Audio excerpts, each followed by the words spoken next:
deryadan, məni deryadan, məni deryadan, mən qadan Allahım. Kömək elə, qutar belə məni deryadan.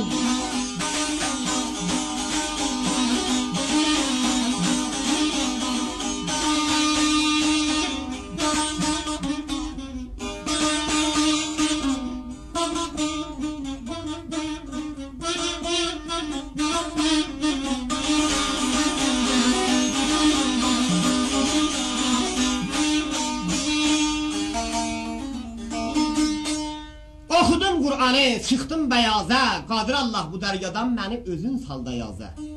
Ahızara zamın, ya İmam Rıza, kömək elə, qutar məni dəryadan. Əli Şah birdən fikir elədi, olan, sənin ora kimin savadın var? Özün bilirsən ki, bir nəfər biyabanda azsa, o biyabanın özünün bir məmuru var, o yol nişan verər.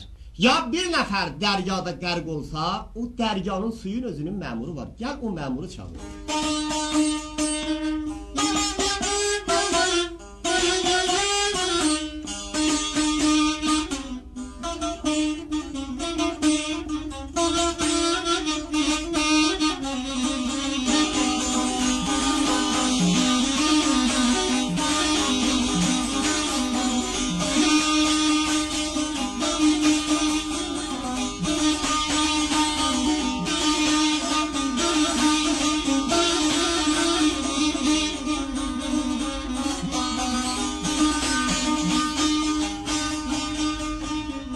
Oxudum Qur'an belə qılasmaq ilas, Qadir Allah bu dəryadan et xilas.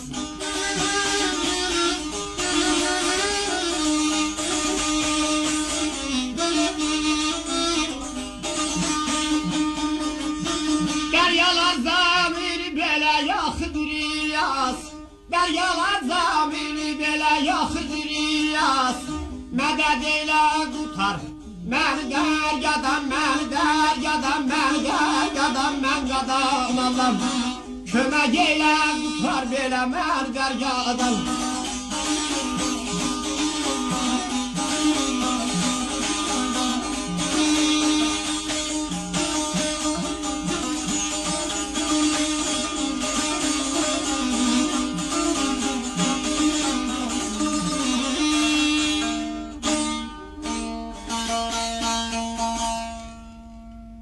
Oxudum Qur'anı qılasma qılas, Qadir Allah bu dəryadan məni özün et xilas. Dəryalara zamın, ya Xızır İlyas, kömək eylə, qutar məni dəryadan.